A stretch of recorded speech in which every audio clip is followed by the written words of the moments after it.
Hello, everybody. We're just gonna give a couple more minutes to the people to see who's gonna join one step after another. I think like a fun question. I didn't prepare anybody for this, but what coffee are you drinking? Are you drinking any coffee? Just to get the first minute over. You mean us, Richard, or everyone?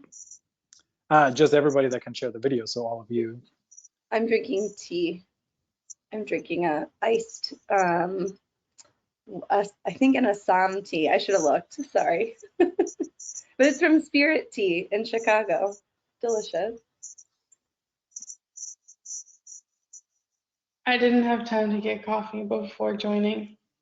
It was a chaotic morning with my dog and then getting here to work. No coffee. Gonna be a tough hour. Yeah, me neither. Just water. Big glass though.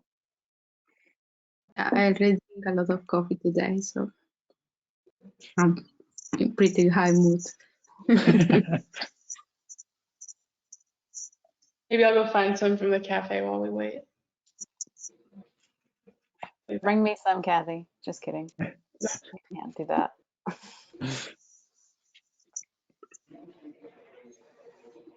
All right, then I can also start sharing my screen.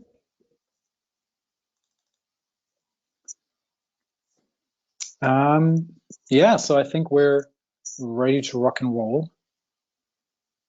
Yeah, welcome to the Livelihoods in Coffee webinar series by the Barista Guild. And this, yes, oh, sorry. No, you're good. Just wanted to echo it. Welcome. And this Livelihoods in Coffee webinar series is powered by the Coffee Retail Summit Resource Library. If you don't know what it is, or if you haven't checked it out, you can find over 80 different resources of videos, podcasts, articles, blog articles to read, all tailored around owning a coffee business. If you're wanting to open a coffee business, or if you're reopening, we have a lot of resources there, and you can just check all of this out at retail.sea.coffee. So make sure to check out the website, or also the live content that we produced in April and in June. Yes, if you haven't done so. And with that, I'm handing over the virtual microphone to Bailey. Hello. I'm Bailey. I'm the chair of the Barista Guild this year. We're gonna all introduce ourselves in I think a couple of slides, so I'll wait for that. But just wanted to welcome everybody. Thank you all for coming. This is our first of 4 living wage webinars. We're going to talk a little bit more. Kathy's going to talk a little bit more later about what you can expect from the rest. But this is a series, so we're excited to kick it off with you all today.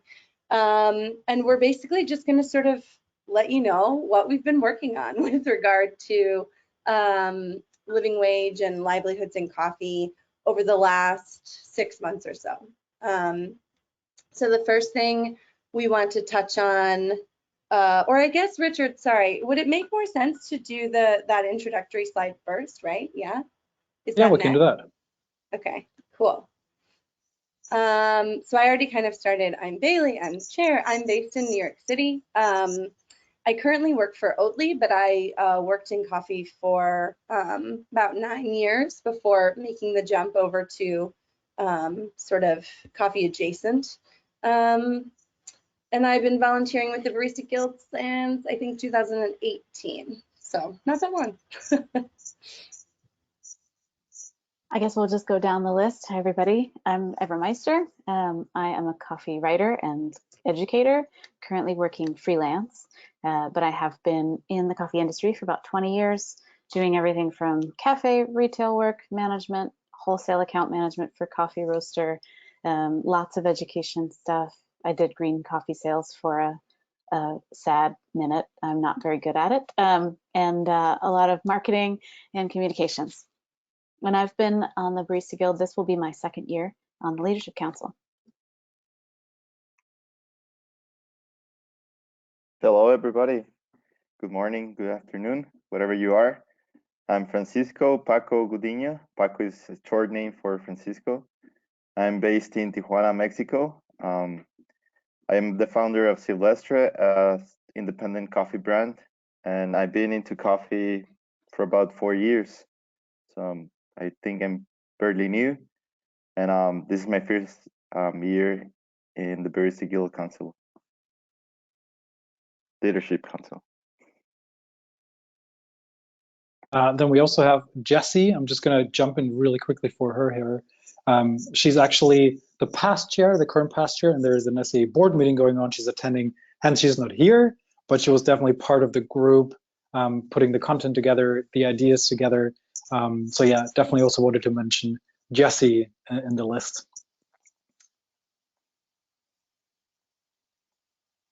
Okay, then know me. I'm Jessica from Colombia, but I live in Slovenia for more than 5 years. I have been working in coffee for 10 years plus, also a lot of different positions. Currently, I'm working in a roastery here in Slovenia. I help training baristas. I barista. I also help with the green coffee buying. I also support Digital Coffee Future. That is an initiative that is trying to promote sustainability conversations and different kind of support, especially to producers. So it is hold the true chain, but the whole chain, but try to support every single step to connect people from all over the world. So it's very interesting.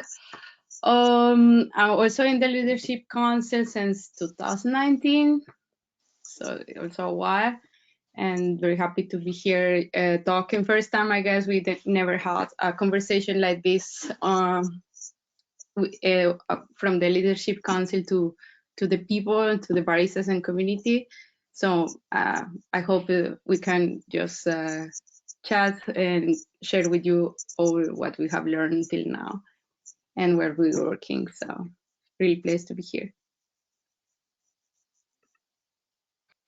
Hi, I'm Kathy. I'm the Barista Guild Vice Chair right now. I've been working with the Barista Guild since I think like 2016. I don't really remember when I started on the Leadership Council though, it all kind of blurs together. And I am located in Los Angeles, California. I am working at Stumptown as the lead educator and been in coffee for a little over 10 years as well. And yeah, I think that's it. Also excited to be here and start this webinar with you all. I guess that means it's my turn. Hi, I'm Zoe. I'm in New York City as well, and I've been in coffee for about 20 years now. And also, as a lot of this group have worked in like a variety of roles, but the majority of it in the barista education realm. I currently work for a roaster retailer here, Felix Roasting Company, and for them, I run the company. I basically do everything from roasting coffee to educating baristas to running our retail ops, etc. And I'm really excited to continue this conversation. It's a really important topic for me. Yeah, absolutely. Thank you so much for everybody presenting themselves. I'm Richard. I'm actually SEA staff, so I'm not volunteering as everybody else, which I'm super grateful for. Thank you so much for your time and your energy, your ideas. I've been working for SEA for over 6 years now, which is also a crazy amount of time, I just realized. And within the coffee scene, I would say like 9 years, close to 10 years as well. And within SEA, I've had various different roles, but mostly coming from all the different community aspects, like working together with communities. And since last year, March, February, I'm the Guild's director, which basically means supporting all the different initiatives from Barista Guild, Tech Guild, but also the Roasters Guild, right, that are under the SEA umbrella. Yeah, and this is a very important, very, very cool initiative. I'm happy to be working with all of you. Yes, getting this webinar started. Cool, thanks everybody. I already knew you all, but it was so lovely to hear you introduce yourselves. Oh, and I'm based in Germany. I totally forgot. Like, yeah. there's another country in this call, right? Because that's something I love as well, that we're quite international, which is really cool. Yes, sorry. No, that's very, yeah, no, great. Good job, Richard. So the first thing we're kind of going to jump into is just why this topic. So this is one of our 2 themes of the year. So what is the relevance of a living wage conversation for the Barista Guild? I'm going to throw it to Jessica to speak to this, and I'll probably chime in here and there, but Jessica, take it away. Yeah. Well, we have been talking about this topic for, I think, over a year. But I think we all in the Leadership Council, we are on the same page that it's important that the barista profession is recognized within the whole chain, and also appreciated, and the baristas, they feel good in their job and their important role. And now more than before than ever, it is important that to understand what is the barista situation in the world and different communities in different countries. So we start these conversations. Specifically, we started several meetings with around living income, living wage. It started like this. First, in the first webinar from the SCA, it was a sustainability webinar. We had opportunity to meet Michelle Bratishala, and she had an really nice conversation about living wage and the whole chain. And at the end, we got some conversation with her, and I learned a lot more. It was COVID lockdown, so we had a lot of time to conversate and talk about what is this topic and what is important now, especially when a lot of baristas lost their job, or they got at home locked and without anything to do, because barista work should be done in the place and we could not move from home. So it was very tough moment that we say, okay, we should talk about the livelihood in the coffee chain, but in this specific situation for baristas. So also we decide about all these conversations. We move forward, like Leadership Council, the Barista Guild team talk about living wage and living income and the livelihoods in coffee that came after, because we thought that was more meaningful to say that is the livelihoods in coffee. And then for baristas, yeah, just I'm trying to bring all the context, how we have been talking and how this topic came to our mind. I think it's really important from the beginning, and it was always important, this topic, and probably we didn't talk about it before, but it's never too late, and I hope we can continue these conversations and to learn more about it. And we understood and then that is different regions. So we had the Bloom tour last year, and we conversate. We'll hear the experience locally from different countries, and it was very interesting. We were actually going later talking about it. And yeah, so after that we opened the survey, and yeah, we wanted to understand and learn more what means for baristas and for professionals these topics, these specific concepts. We want that we all are in the same page and we all learn, because we are not experts of it, but we want to learn and support the communities, and that's why we want that all the people is with us and try to conversate and talk about it. If it's important for you guys, for all the people that is here, so we hope to listen from you. We are open to just share more. So I think that's why it's important, this topic for us. That's great. Thank you so much, Jessie. Yeah, you covered it all. That was really wonderful. It started out really like fairly broad. It's a complex topic. I think when we first brought it up as a conversation with SDA, we initially were like talking a little bit about livelihoods at origin, and we realized it's such a broad topic.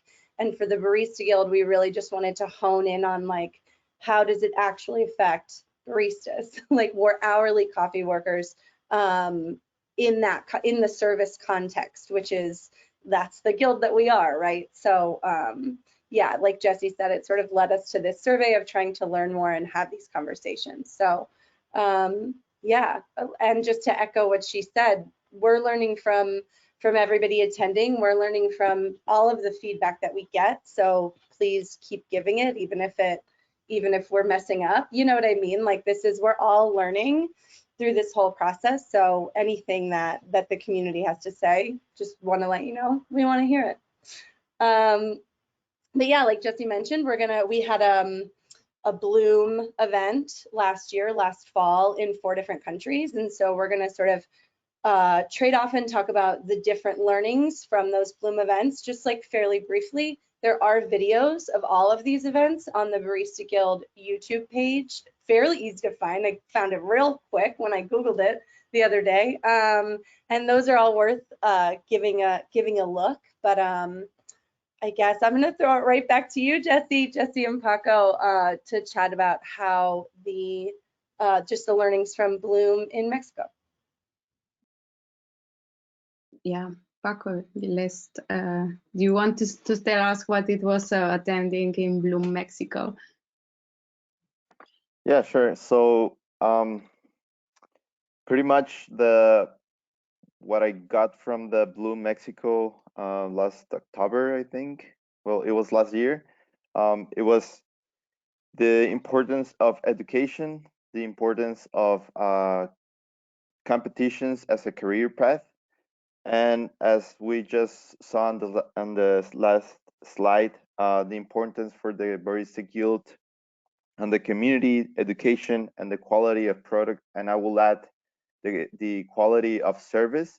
That's why it's important to talk about the living wage.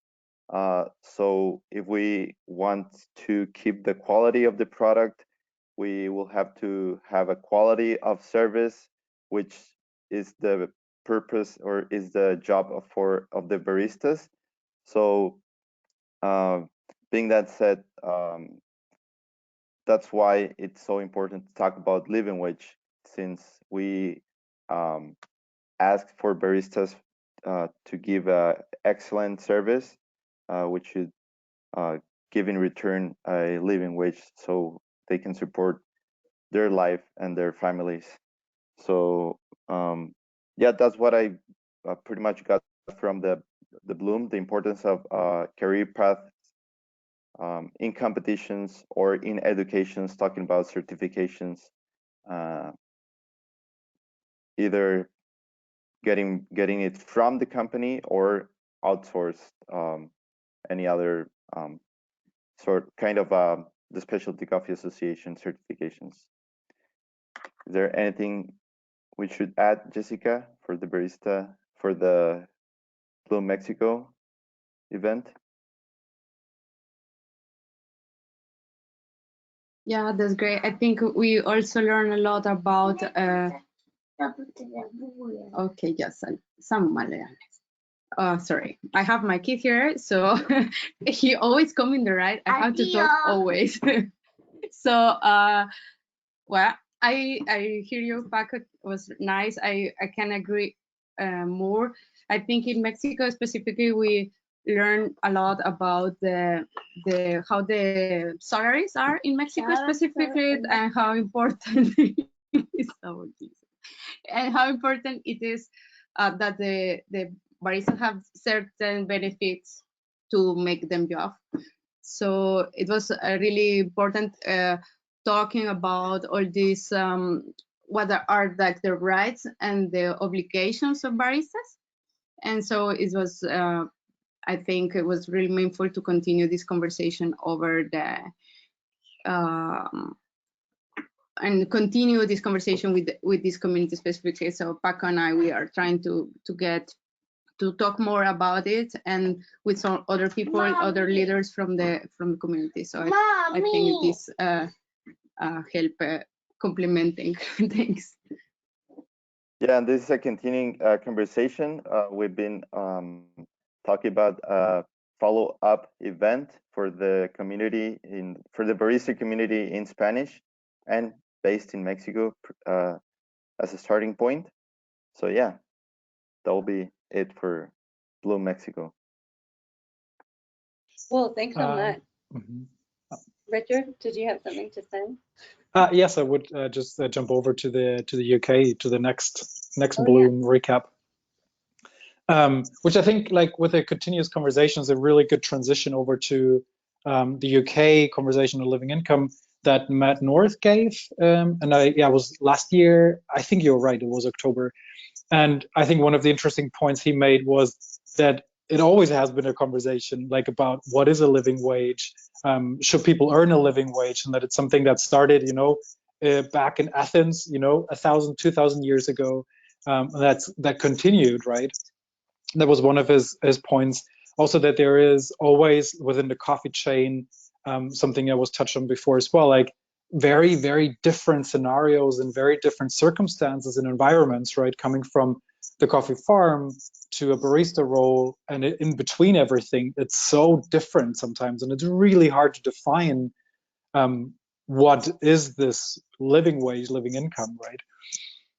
I think in the conversation afterwards that happened where people asked questions, it was touched also upon the topic of that it's not only the salary or the payment, but it comes with a lot of like these values of transparency, supporting people, creating a business environment that is there to support people rather than making massive profits or extracting a lot of money. So he also made that point, something where we're in a barista guild. A lot of times where people are very active, who are very also who really love the industry, and you're the people who are up and coming and take this conversation also along your journey, right? And keep your mind open, and you can be the change you want to see, right? I think it was also a really interesting point made that it's, at some point maybe down the line, you'll be able to take some decisions and actually support people with a better income, for example, or some living wage, living income. And that there is a business case, or should be a business case, for living wage, living income, which I thought was amazing, because that's definitely an episode we also have within this webinar, which I think Kathy will touch upon later. But that's my biggest learnings from the UK living wage conversation that happened last year. Well, thank you, Richard. I tried to skip you just because I got excited about, I realized I forgot to tell people that you can feel free to ask any questions. There's a question chat box. So if at any point you have a question and don't feel like you're interrupting, we're going to have time for questions later. So throw it on in there if you feel so inclined. Kathy and I are going to chat about Bloom US. I feel like I've been talking a lot. So Kathy, do you want to kick it off and yeah. Cool. So just to go a little overview of who all was involved. We had Hana Kaneshige, who works for Counterculture in Dallas, hosting. And then the panelists that we had for this conversation for the US Bloom was Erica Escalante at Cafe Reina in Portland, Michael Schroeder from Oddly Correct in Kansas City, Jamil Azi Rodney from the Reverse Orangutan in Southern California, and then Wynn DeBrulo from Amethyst in Denver. And we selected these panelists because they either own companies or are employees of companies that have favoring pay structures of like the employees. So we wanted to have their voices in the conversation because of these sort of unique pay structures that came out of conversations with the staff or just the community around them in their city in general. or some of them had very open and candid conversations about living wage over social media. And so we wanted to kind of bring all their voices together for this panel. The general themes that were talked about on our panel were like, what does a living wage include? I think this is something that we kind of touch on in our survey, which we're going to talk about next. But is like, what is a living wage? This definition, I think there is a definition, but we all have different understandings of it if the definition doesn't live in our heads, right? So having a conversation about what that means and sort of the discovery of what that actually meant for some of these people and then the actions they took after that. Another big conversation was whether or not to accept tips. And that was actually one of the conversations that I appreciated most, was talking about eliminating tips, not eliminating tips, and how tipping is often a form of wage suppression, denies the value of the work that we do as baristas. And there were different opinions and outcomes that these different companies had come up with that these panelists represented. But the motivator for the final decision was always sided more with what the baristas benefited from. So I thought that was a very cool conversation, and think that that's what can happen more, is like, how does this benefit our staff? How does this make our staff want to work harder and stay with us, and, you know, in turn benefiting the company, rather than how can we save the most money? So I really like that conversation. And then the last theme was financial transparency, wage transparency among your staff, and just sharing where the money is going in your business, so that people have a good understanding of why they're getting paid what they're getting. Yeah, so that's kind of the gist of it. I don't know, Bailey, if you had anything else you wanted to add that you liked. Yeah, no, the tipping part. So I was like refreshing myself on this webinar yesterday, and I like made note of a couple moments that like sort of stood out to me as like really great, just little moments. And I started to write down like tipping, and it started at this point, and then I like looked at the time, and I'm like, oh, this is a conversation that went on for like 20 minutes. And it was really, really great to see, like Kathy said, lots of different opinions and ways of doing tipping within these different businesses. And again, just all coming back to like making the decision collectively, like what is the actual, like the barista is the person who's going to be impacted by this, so they must be part of the conversation. That was one of my favorite little bits. But then just two moments to like point you to, because the whole thing is like an hour, so I don't know if everybody doesn't have an hour, if you want to like jump in somewhere at around 15 minutes. Michael of Oddly Correct speaks to attempting to create equitable benefits up and down the supply chain, and like totally owns that it's not currently happening, and it's very challenging, but like that they're trying. And then around 30 minutes in, sort of as an extension of the tipping conversation, Erica from Cafe Reina, or the owner of Cafe Reina, speaks to the fact that it's not possible to budget your way out of poverty. And you just see all the heads in the webinar being like, yes, like that is a fact. So it was a really great combo. Yeah. Cool. Kathy, did you have anything else? I don't want to cut you off. No. Okay. Yeah. Sweet. Thanks. So then we're throwing it back to Richard for Bloom, Deutschland. Germany, Deutschland, yes. We had, like, it was an interesting conversation that went more into the direction of diversity and inclusion. We had a lot of different people from different backgrounds, also different nationalities on the panel, and it was really an interesting conversation that moved from, it's already an inclusive workplace where people can, you know, see a way forward, and also as a career, ultimately, you know, as business owners or running a roastery or cafe. And then the conversation, interestingly, slipped really into how can we be much more open to more consumers, more customers, right? How can we be more inclusive in that sense, to actually widen our audience, and by that being able to support also more people, which I thought was a really interesting, like thought process, or like the conversation, a pathway, right? It kind of clicked into what you mentioned before, Paco, on that service mentality, that service mindset of quality as a barista, also looking into how can you accommodate a lot of different types of consumers, right? So ultimately, you run a successful business. So it wasn't really specifically on like living wage, living income, but I think that's also a huge part of the puzzle, right? That helps create a thriving business, so you can also have the means to support your employees, right? Yes, that was the conversation in Germany. and you made a really good point, Bailey, before. If you haven't seen any of these, they are online on the YouTube channel. So if you want to look really into like the conversations, they're, I think like not even an hour each. Yes, invest the time and go check out the YouTube channel. This is a Specialty Coffee Association YouTube channel, right, Richard? It's So the people Barista know. Guild YouTube channel, actually. So you It's can a just cool- go into. I'm looking at it now. If you go to the Barista Guild YouTube channel, there's different like sections for different events that have been hosted. And if you find the blue one, they're all there. It's a hot pink theme. So if you see the hot pink videos, that's them. Well, and it also auto plays a video in which Marcus Bonney, friend of the pod, just kidding. If people listen to podcasts, that's a joke for them.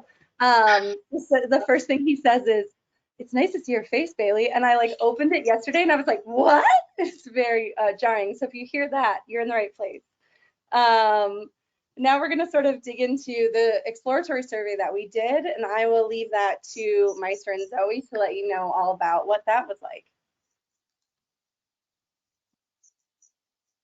Awesome. Do you want to introduce Ever? Or would you like me to? I can start, I guess, and then, you know, you have so much experience with these graphics and everything, you'll sort of drive us through, Zoe. But so for anyone who, you know, is interested in this conversation, a few months ago, we released a survey to try and capture some information about the barista community at large and sort of how people were feeling about their personal experiences with their wage and with their wage history. And through that survey, we asked a series of questions, hoping to kind of get some context about, you know, where people were from, how long they'd been in the industry, what their perceptions were of what a living wage or a living income encompassed, and then also whether or not they felt like what they were receiving was a living wage, or if they'd ever received a living wage. And the survey was a really fun and a big project for us, and you know, it was meant not as the sort of be all end all survey, like the definitive information, but kind of a launching pad for us to know, as we've had this conversation for the past several months, even several years internally, how do we move forward? Like, how can we provide people with tools and resources that meet their needs, and to better understand where people kind of stand. So we can kind of walk through some of the results, which will give you some insight into the questions that we'd asked. And we'll also want to just sort of share our observations on the kinds of data that we got. And we can also speak some to the limitations of a survey like this, and where we kind of hope to go from there. Anything you want to add, Zoe, to that? No, I think that was a really nice and thorough start to the conversation. Thanks. Richard, do you want to pull up the next slide?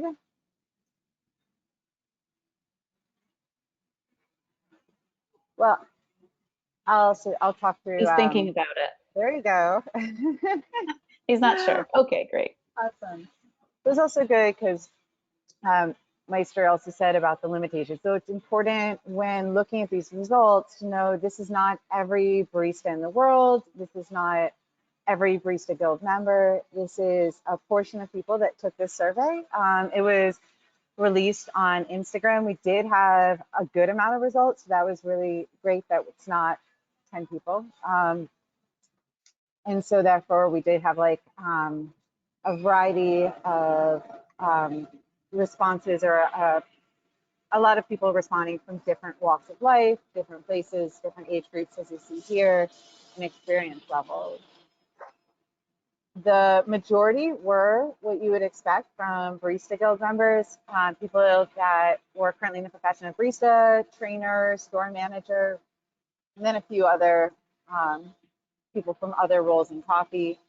And the majority of people had been in the industry for quite a while, which I think is an important fact to think about. So if people have a good amount of experience that have taken this. So their thoughts on where they're at currently aren't just from someone who just entered the industry. Despite the fact that you'll notice that the ages of the people who responded run relatively young. The majority of people, despite the combined ages, the combined amount of experience being more than 7 years, most people fell under 40 years old.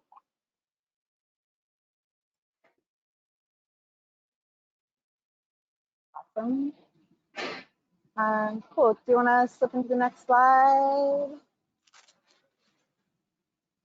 You should make a beeping sound. Is that still relevant?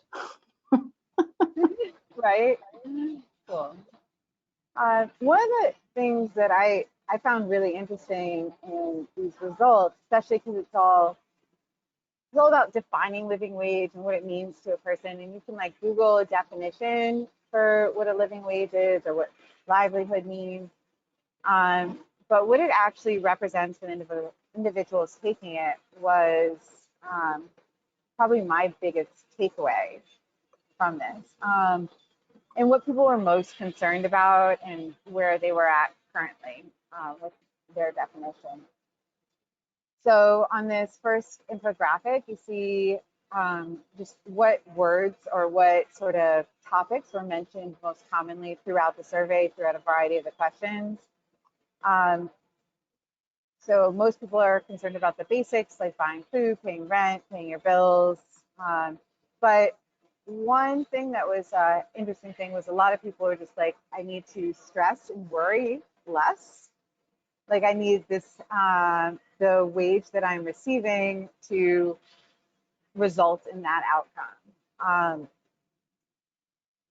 And yeah, do you have any thoughts on that, Meister? Yeah, that was exactly the thing that stuck out to me, in part because I think that's part of what makes these conversations so difficult, because it's not quantifiable. Like my level of stress cannot be measured against someone else's in a way that makes it objective. For if we both worked at the same company, we could be making the same wage and have completely different experiences in our lives that would contribute to stress. And I think that is definitely part of what makes this conversation so I don't want to say contentious, but sometimes there is a lot of tension, especially when someone who is, the wage earner, when they're speaking with the wage giver, there can be a lot of tension there because there's not really a way to sort of objectively or practically lay out, like, this is about my feeling stress. This is about the way that I experience going through the world in a way that's taking a non-tangible toll from the outside. And, I think as we continue to have these conversations, I think we'll develop a way of understanding where that fits into the picture a bit more. But I do think that that's become one of the hardest touchstones for people when they're having these conversations at their workplace. So one of the things that has become really meaningful to me about having these types of conversations and the result of this webinar series, I hope, is that through extending these conversations and sort of honing them in on specific areas and alternatives and models, we'll actually start to build a vocabulary so that we can have more effective and more efficient conversations that actually move us toward some level of understanding or agreement or something that allows us to speak on equal terms. Oh, absolutely. Yeah, developing a language and sort of figuring out what the conversation is beyond just the dollars per hour, and helping baristas or helping support baristas and finding ways to communicate better about what their needs are, I think extremely valuable, and I'm glad that it's sort of the start of a conversation in here. Another thing that was really interesting, so I took all of these results, right, and I categorized them. And specifically in what people felt should be included in a living wage. And so the way I came up with these categories, one was to be able to flourish, one is basic survival, and one is some comfort. So people that just said pay bills, pay rent, buy food, and nothing else got categorized as basic survival. They did not mention things such as being able to take time off, or being able to invest, or being able to save money, or any of those sort of things, just basically live month to month. And then I categorized anyone that mentioned basic survival plus things such as saving money, or being able to have time off as some comfort. And then lastly, I categorized people that mentioned things like investing in retirement plans, or being able to take vacations, or being able to go to school as being able to flourish. So beyond just their needs being met, beyond being able to just like see a few months ahead, but actually be able to reinvest in themselves and their families' lives, etc. So it was really interesting how wide a spread we had here. First of all, we have very different sort of, not quite an even spread. Most people are in the some comfort, but a good amount in all categories. So we have different perceptions of what it means to make a living wage. What are your thoughts? I mean, I think you pretty much covered it. The one thing I would say is that if you're thinking that this parallels the conversation we've been having about producers and producer lives for the past, I don't know, hundreds of years. Well, we haven't been having the conversations for hundreds of years, I guess, but we should have been. Then it's true. You know, we're having to look at the coffee industry more holistically, and really thinking about everybody coming to thrive and everybody coming to at least meet a level of, you know, the sustainability that we talk about so flippantly actually means something especially when we talk about individuals and their abilities to continue to show up in their lives and their work every day. It's the same for everybody along the supply stream. So I think that's important to remember. We're the Barista Guild though, so we're focused on baristas. Can't solve the whole world's problems, just one at a time. Although it would be nice. Yeah, it would be nice. We're trying. Right. Bless us, we're trying. Yeah. But it is totally good to also think about how this all works along the whole supply stream. I think we all have it, or it's easy to like focus on one area or another, but now not necessarily how they're all interdependent and how each thing affects the next. Okay. Richard, I think you're on mute.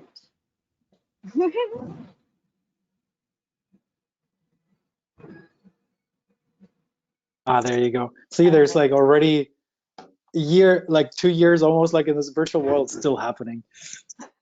And just a thought that popped up in my mind was that specifically looking at the producer side of the whole value chain, there's also the Coffee Price Crisis Response Initiative, which the SCA launched, I think, a year and a half or maybe 2 years ago. They also have some great resources that are free to access on sca.coffee, right? If you're interested in that conversation, generally just for the audience, if you haven't heard about it, it's some really interesting pieces of also audio recordings or video recordings, but also there's interesting posters and resources they came up with, which are very much focusing on that. And I think just as a reminder, just put that thought out there. There are some resources, and it does make sense also to focus as like a specific group on specific aspects, because it just explodes the topic, right? Mm-hmm.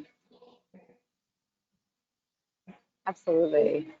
Just to pop in with one question, because I feel like it's for Zoe specifically based on the infographics. Invest, does that mean, and this is a question from Ali Chen, does that mean investing in stocks, or like you spoke to, investing in oneself, and like what does that sort of refer to in that infographic? Oh yeah, that's a really great question. In trying to get sort of clearer data, I group things together. Invest literally was just things like putting money in a 401k or in stocks or in like anything that's going to bring someone more income later, start their own business would be one. But I did not categorize things like take SCA courses or decide to learn a new language or any of those things that would be helpful and it would be a good investment in yourself, maybe only in what's going to potentially invest externally to financially directly make more money. Well, thank you. That was great. Great job. Was there one more slide for this, or oh yeah, great. Yeah, and this is a good one. Sort of also with the most commonly used words.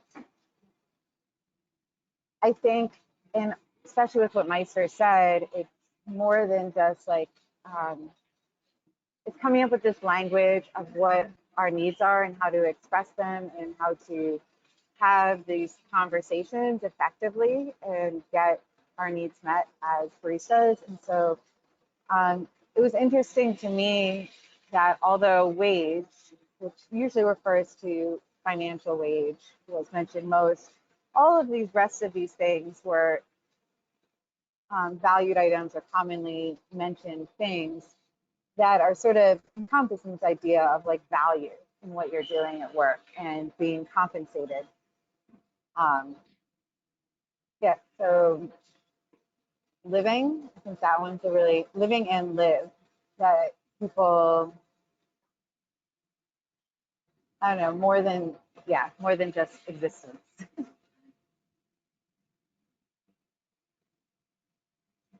you have anything to add, Ever? I think the one thing that did show up in other slides or in other information we gathered was like the inclusion of healthcare. Like what does live mean, right? Like things like healthcare and transportation were included in terms of things that sort of drove people's desire to earn a little bit more. Things that make you sort of think about what makes it possible for you to do your job, right? For you to be able to get to it and for you to stay healthy enough to show up to it. And things, I think that's interesting that was often included in people's responses, were those two specific things sort of falling under that umbrella. Absolutely. I guess it's not really on these infographics, but health was one that was brought up very frequently. So one tiny thing that I thought was really, really interesting was also that there was a lot of variety within those answers, right? I think like what you mentioned is absolutely correct, right? That a lot of people were like, hey, okay, I need to live, I need to at least, have some comfort. But then it got really diverse. It got really, really it got into all these different wordings and what people thought of. It's super, super different also which locations, from Europe to Northern America, it changed dramatically sometimes, like within the regions, which I think speaks also to a lot of different understandings of the terminology or different expectations, and that it's super hard to generalize, to really come up with like, okay, these are the two things people really want. If you tackle those two objectives, then you're safe. Which I thought was also really kind of like to be expected, but also I thought was really interesting to be reflected in the answers. Totally. And that brings up a good point brought up at the beginning also, which is just this is touching so many different countries, and different countries have different infrastructure and different systems set up to support individuals, and different regulations for businesses. So it also, the majority of the people were in the US. So some of this may be geared more to the structure that was set up in the US. But also that all of that influences the language people chose, what was important. If you're in a country where like healthcare is just given to you, then that's probably not going to show up on your results, for instance. Just to chime in, when I started to first sort of like get really mad about wages in the barista world, I was already like working with the Barista Guild. And I guess I was already mad. I was just like mad and sort of was like, and I think I can do something about it. So it's like, what can we do? Can we provide information? Can we tell people what their rights are? And it's like, we're a global organization. It's gonna be really hard to tell everyone what their rights are, right? So if anybody attending is part of any of the chapters, the SDA chapters, or any local organization, honestly, that like wants to, I don't know, even just like chat about how to start gathering resources together locally, we would love to help out and be a part of that. So just to say that as well. Yeah, I would like to say something also. It was awesome, this survey together, but okay, I have been working also, a while about this sustainability program project, and mine is focusing baristas. And what I have learned so far is that you cannot really quantify what are the incomes. You can, okay, but you cannot know if it's enough or not in different countries. So some kind of different benefits that barista has, like access to education, or so there is certain things that can be a luxury in a place, but something really basic in other can maybe quantify also how baristas are doing around the world, and could be really interesting to learn more about it. So yeah. Absolutely. And just a fun fact that is sort of relevant, maybe, that I found from all this, and as someone who spent a lot of time as an educator, people who did have sort of education or certifications, etc., in their career, whether it's like an SCA or a CQI or a variety of other ones, tended to identify as making a living wage, which is an interesting fact, because I never know as educators, like, is this translating? Is this helping people feel like they are able to make what they need from a job? Just a side note. Yeah, I want to be conscious of time. I'm just like looked at the clock. I'm like, whoa. But I do want to. I noticed one of the questions earlier from Kate was sort of they're living in a resort town, trying to providing a decent wage and benefits and all this stuff, and like trying to like, okay, how do we take this and make it feel like a career to people who might not feel like it is a viable career path? And Zoe, I think that's a wonderful point of like maybe enriching it with more, if you're not already doing it, more education, more opportunities to sort of explore different avenues of the coffee world in a sort of just like educational way, might just like open a door there in the mind to like, oh, this could be a thing that I feel like I could do for a long time. And while we still have the capacity to do things virtually, you can invite someone who fills a role in the coffee industry to come talk to your staff, and they could be from anywhere doing anything, and it's a no-cost opportunity to offer people some kind of window into a profession that they could seek for themselves. As someone who started working in coffee in a small town, I sort of kind of made these moves myself, but I think if you help your staff, it'll make it even easier. But getting involved with the Barista Guild was huge for me because it connected me to other people, not necessarily a push to get more people involved or anything, but it like that's the reason I'm here, is because I started being involved really early on. Even if they don't stick with it, it's still a resource to meet other people, learn about other job opportunities that are out there. Yeah, I think it's a great thing to be able to offer resources to your staff if you don't have necessarily the money to pay them more. I guess since I'm talking, maybe we should. Sorry, Richard, did you have something else? Yeah, just 2 tiny sentences. I think that's a super, super good question from Kate. We do have episode 2 and 3, which I think Kathy will talk about, which I think I can only recommend Kate to watch those and go to those. We'll also record so we can always watch. And also what you just mentioned, Kathy, also just on my mind was that Expo is happening this year, right? I think is also like a really great opportunity to really get into that network. And also pushing out the word of the All Guilds workshop is like the first time we ever do this, of getting people together from all the different guilds just at Expo. You can go to the Expo website to find out more, just as an idea. Yes, sorry, because that's a really good transition over to the next episodes, because a lot of these questions we'll tackle exactly. And Kathy, that's your part. Yeah, cool. So I will try and get through this quickly so we have some time for more questions if there are more. So looking forward from this introductory episode and towards sort of the meat of this webinar series, I just want to give a little overview of what you can look forward to and expect. And if you aren't able to come to all of them, maybe you can pick a few or one that really speaks to your interests or things you'd like to learn. So starting next week, I will be hosting, so see you then.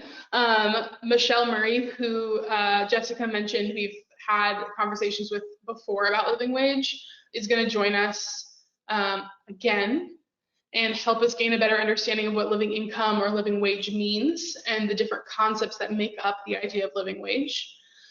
I think this is a very important conversation because, as we saw in the exploratory survey, there were many different interpretations of what living wage means, and in order to have this conversation, I think it's important to all be on the same page and sort of all have like the base starting point of where that conversation is being built, what it's being built upon, and then also what living wage entails. The following week, we'll be hearing from Shaheen Hashmat, representative from the Living Wage Foundation, so somebody from outside of coffee, which I think is really awesome, to discuss why it's beneficial and important for a business, from a business standpoint, to commit to paying your employees a living wage. Shaheen will be joined by representatives from 2 coffee companies that have advocated for living income in their businesses that will help support Shaheen's case. And I believe they're all from the representatives of the companies. They're coming from companies that we haven't heard from in these other living wage conversations, so that'll be awesome as well. And then to wrap up our series, the last week, I think the date on here is actually wrong on number 4. It should be the 22nd. So this will go for the next 3 weeks. We'll end with a panel made up of people who have put into practice a living wage for their employees. And again, I think even more people we haven't heard from yet. Thanks for the change, Richard. And then the various approaches that they've taken. So I think for Kate, who asked that question of how to do this, if you're looking specifically to put into practice a living wage, this might be a great conversation to be a part of. So we can hear from all these different perspectives. There's never just one way of doing something, and this can help all of us see some of the many ways that paying a living wage can be achieved. So as you can see on our slide here, each episode will happen on Thursday throughout the month of July up until the 22nd. And it'll be at the same time, so 8 a.m. Pacific time, 4 p.m. British time, and 5 p.m. Central European time. And I think that's it. We'll have questions and Bailey will wrap us up. Thanks, Kathy. That was great. I'm so excited for the rest of this. The first question that I just want to touch on, because it's very related, and it's a question for Richard, because I don't know the answer, is if somebody misses a session, are they going to be recorded? Will they be able to access them later? Richard, you're muted. Again, I don't know. It's too much for me today to look at the chat, type, like correcting the typos and unmuting. Yes, they are all recorded and it will all be accessible on our YouTube channel. So if you miss a date or you can't join, don't worry. Like probably like early the like Monday or Tuesday after, we'll put it on the YouTube channel. Yes. Cool, thank you. And I have to correct myself. Earlier, the question that I mentioned about sort of making a career path was from Erin, not Kate. Kate is asking lots of wonderful questions as well. And one of them is how, this is a question for Ever specifically speaking to, I think, having people do classes or webinars and things like that. How do you sort of negotiate the cost for the cafe owner? Are there, I guess I'm just sort of like spitballing. Let me just ask the actual question. It seems like there's an assumption that classes and learning provided to baristas is free to a business owner, and as a business owner, anytime they require employees to meet or learn, they're paid for their time. So there's sort of like a how do we handle the cost of that, I guess. The question is how to handle the cost of paying employees for their time to attend that sort of event. Sort of, or just, I think you mentioned something about how it was low or no cost, and the question seems to be it's not. So. Oh, okay, great. Yeah, I mean, I think, you know, I mean, sure, there's always the significance of compensating people for their time, for sure. I don't know exactly how to navigate that, to be totally honest. I could like, Zoe, you have a thought. I have thoughts. Yeah, everyone's business is different. So like, I never want to make assumption about what someone can afford or what's fair, or what's not fair for anyone's business or staff. But even just, and I think you sort of said this earlier, Ever, even just opening the door and showing the way to education opportunities. So not necessarily requiring it, because, but for instance, I had an employer that introduced me to local TNTs where I voluntarily wanted to get involved, and it gave me an opportunity to meet other industry people like Bailey, actually, and learn more and learn skills in a fun way. So that's like one, there's like plenty of things like that, like events or resources that you can provide, but not necessarily require. So it at least gives them an open door for more opportunities in coffee if they choose to walk through. That actually reminds me, Zoe, I had an employer who had one optional educational thing every month that staff could go to. And if you completed a certain amount, you were eligible for a raise, because in part because it showed your dedication to the company. That's not necessarily like a prescriptive way to do it. It's not necessarily a perfect way to do it, but it was one way to incentivize without requiring participation for folks who really wanted to develop themselves professionally.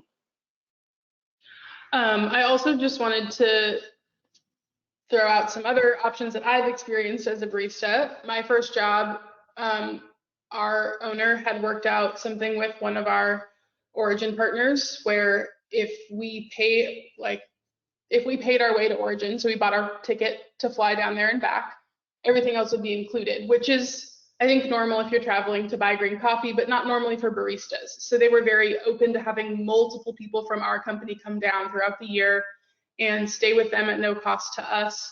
And so, you know, kind of meeting your baristas halfway also, like letting them take the initiative, but then offering them something pretty invaluable in return.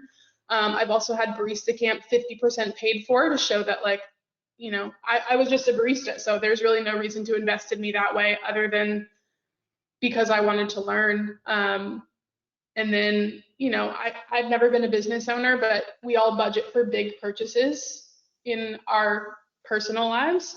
I think it's easier to budget for big purchases rather than a higher cost of something throughout the entire month. So having money set aside to send one person to SCA or on a trip or pay for an educational program 1 time, 2 times a year will be easier than having a higher wage on your payroll for everyone throughout the year. So if that's not something that you can do yet, which I think is an important thing to work towards, that's still value that you can add before you're able to have a higher payroll overall.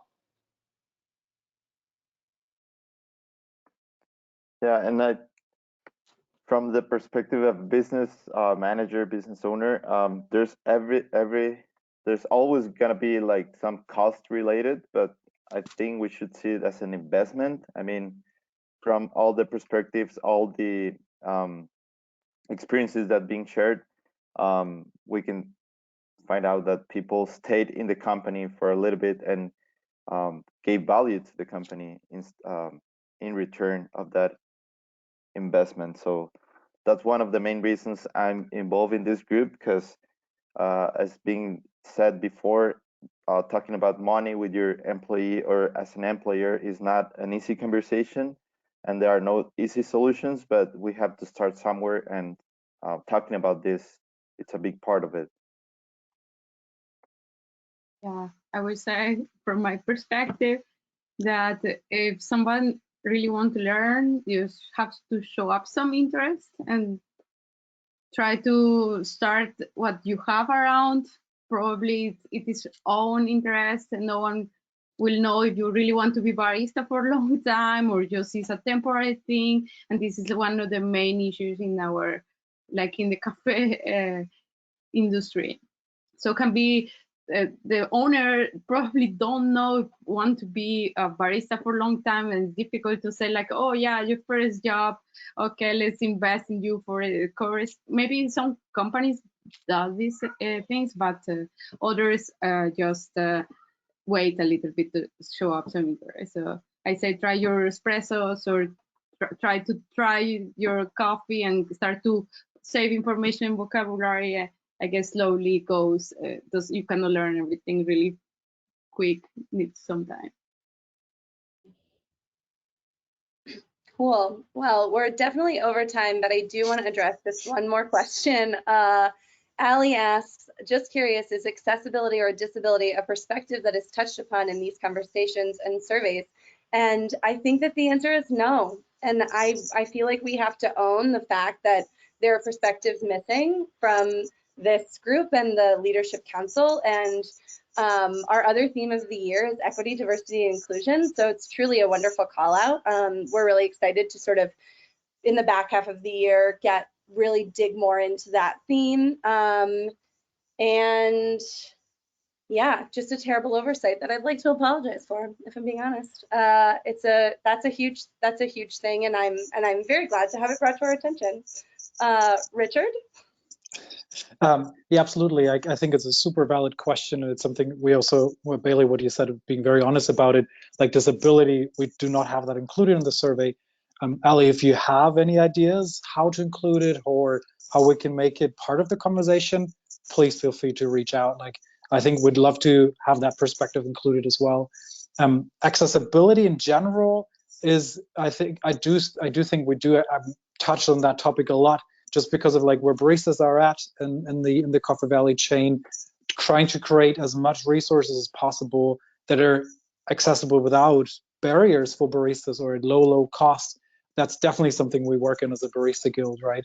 And part of that is this webinar series, for example, right, where anybody can participate, anybody can watch and learn or take some resources, some learnings for them. Thank you, Richard. Thank you, everyone. This has been really wonderful. I like that we just were able to sort of like take it in a conversational direction, rather than reading from notes, which is what I lean on usually. Yeah, and just to keep it short and sweet, I feel like if you take away anything, it's that these conversations need to keep happening, and that it's really challenging, and it's fairly broad and fairly nebulous, but I think in our sort of more local spheres, we can tackle it on the ground, and we're here for support, and we're here for conversations, and we hope to see you in the next 3 webinars. And I think add to that last slide about social media, if you want to get in touch with us less publicly, on the Barista Guild website, there's a contact us page at the bottom, and that will come, I believe, to our emails. So yeah, we are Absolutely. excited. Kathy? Great. And I think that's it. Should we say bye-bye? Bye-bye. Thank you so Thanks much. so much for Bye, everybody. Bye-bye. coming. Bye.